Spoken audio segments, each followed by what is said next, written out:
Eto na ulit ang ating video for today's video. Ayun, dumalaw ako sa ating roof mga brother. So ito na yung sure bulkak na talaga.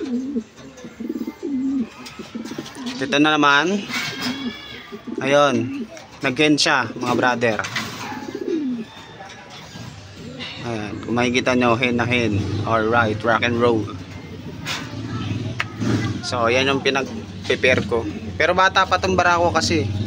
Ilang months pa lang yata ito. Oh, ito na yung barako natin. Yung Meloline. Ayun. So natira sa loop. Ang pares niya, pagka medyo tumanda na yung pakiramdam, ito Muller X Stout. Yan, alright. Black hen. Ayan, apo to ni Mulong. Ayan. Wala sa kondisyon eh. Ito kaya gigil na to. Okay lang yan para talagang masabi natin maganda yung kondisyon nila bago natin sila sinalang. Ayan. So ito na lang yung mga natira sa natin mga brother. Sa ating roof. Ayan, black hen. So sila yung bala kong pagparisin. Pero pagka na to, fully recovered na. At so ito naman ang ating hen mga brother. Muller hen. Kinukondisyon natin. Matamlay din pero inaantay natin yung kapares. Kapares na napuspo. Puspo yung kapares. Ayan.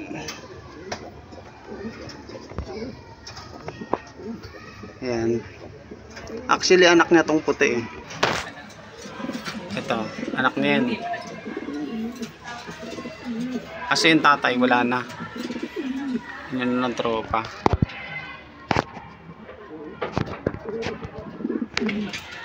Kinuha ng tropa. Ayan. Ito ready to breed na tong hen na to eh. Kaya lang yung kakbata pa kasi ito masyado. Ayan. So, ito rin. Ito kaso matamlay. Nagka-salmonella kasi ito eh. Pero pa-recover na. Naagapan natin. Ito naman din yan. 5 na lang yung GBH natin mga brother. Pero may kukunin tayong kak. Papares ko dito. Pala ko blue bar din. Galing din kay Sir Glenn. Siguro anak din ni Mulong o apo. Yun yung pinagpipilian natin mga brother eh. So sa ngayon single muna siya. Ayan. So ayun yung update sa mga alaga natin mga ang konti na lang na alaga, yun 5 na lang. Pero mga solid naman. Ayan. Kasi mahirap kasi kapag masyadong madami.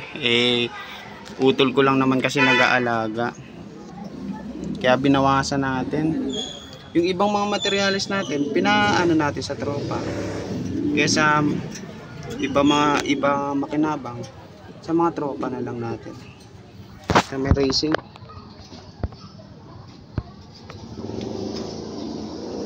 Ayan.